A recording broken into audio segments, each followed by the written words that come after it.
The engine stopped. The soldier turned the ignition again, nothing. Around him, there was only silence and snow. Endless, suffocating snow.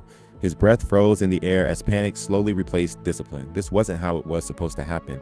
They weren't being defeated by bullets or tanks or even the enemy.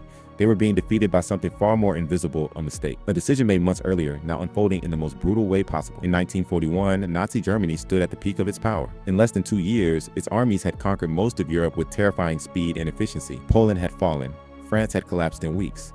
Even Britain, though still resisting, stood isolated. To many, the German war machine seemed unstoppable. But it was precisely at this moment, at the height of confidence, that Adolf Hitler made the most dangerous decision of the war: to invade the Soviet Union. Germany's success had been built on blitzkrieg, lightning war, fast, coordinated, devastating, tanks, infantry, and air power moving as one unstoppable force. Entire armies were encircled and destroyed before they could react. Victory came quickly, almost too easily. And with every success, a dangerous belief began to grow among German leadership that their strategy was flawless and that no enemy could withstand it. But there was a hidden flaw beneath this confidence. Germany had mastered short wars, rapid offensives, quick collapses. But what they were about to face was something entirely different. A war not measured in weeks, but in distance, endurance, and time. And time would become their greatest enemy. Operation Barbarossa began in June 1941. It was the largest military invasion in human history. Over 3 million German soldiers crossed into Soviet territory, supported by thousands of tanks and aircraft. The scale was unimaginable. The objective was simple: destroy the Soviet Union before winter. A bold plan, but one built on dangerous assumptions. Hitler believed the Soviet Union was weak, poorly led, poorly equipped, and on the verge of collapse. Early victories seemed to confirm this belief. Soviet forces were overwhelmed. Hundreds of thousands were captured. Entire regions fell in days. But what the Germans failed to understand was that the Soviet Union was not collapsing. It was absorbing the Oder and preparing to respond. Then came the turning point, the mistake that would change everything. Instead of focusing all forces on Moscow, the symbolic and logistical heart of the Soviet Union, Hitler divided his army. Troops were redirected south toward Ukraine and north toward Leningrad. The advance slowed, momentum faded, and with every passing day, the window for victory began to close. What had once been a fast-moving offensive turned into a stretched, fragmented operation. Supply lines grew longer and more vulnerable. Fuel, ammunition, and food struggled to reach the front lines. The German army was still advancing, but it was no longer unstoppable. And in the distance, winter was coming. On the ground, the war felt very different from the maps. Soldiers marched for days without rest. Their boots wore thin. Their supplies dwindled. And then came the mud, the infamous Rasputitsa.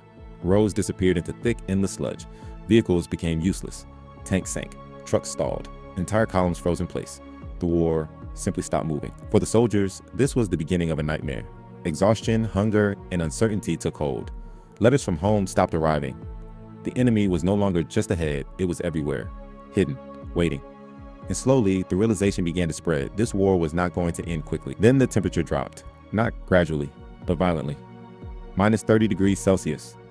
Engines froze overnight, weapons jammed, oil turned to ice. German uniforms, designed for European campaigns, offered little protection. Soldiers wrapped themselves in whatever they could find, but it wasn't enough. But the Soviet forces were ready, equipped for winter, trained for these conditions, reinforced by fresh troops from Siberia. And when they launched their counterattack, it was devastating. The Germans, already weakened, could not respond effectively. For the first time in the war, they were being pushed back. What followed was chaos. Units began to retreat. Lines collapsed. Communication broke down, but Hitler refused to allow withdrawal. His orders were absolute: no retreat. Hold the line at all costs. And that cost was enormous. Thousands of soldiers were left exposed, surrounded, frozen, abandoned by a strategy that no longer made sense. What had once been a confident advance had turned into a desperate fight for survival. And in that moment, the war had changed forever. Germany would never fully recover from this failure. The invasion of the Soviet Union had become a war of attrition, one that Germany was not prepared to win. The initiative was lost. And from that point forward, the outcome of the war began to shift. It wasn't just the winter. It wasn't just the Soviet resistance. It was a mistake. A failure to understand the scale of the enemy, the importance of time, and the limits of their own strategy. And in war, one mistake is often all it takes. Because in the end, the most powerful armies are not destroyed only by their enemies, but by the decisions they make. And this decision changed the course of history forever. E no fim, não foi apenas o frio ou o inimigo que os destruiu. Foi uma decisão, momento de excesso de confiança, a crença de que a vitória estava garantida, quando, na realidade, tudo já estava escapando por entre os dedos. Porque, na guerra, Os maiores erros são muitas vezes invisíveis até que seja tarde demais. A história não se lembra apenas das vitórias, ela se lembra das derrotas, daquelas que mudam o mundo para sempre. E esta foi uma delas. Ponto. Então agora eu quero te perguntar, você acha que a Alemanha poderia ter vencido se esse erro nunca tivesse acontecido, ou a derrota era inevitável desde o início? Deixe sua opinião nos comentários. Eu leio todos, e se você gosta de histórias como esta, reais, intensas e inesquecíveis, não se esqueça de se inscrever. Porque aqui, nós não apenas contamos a história, nós a trazemos à vida.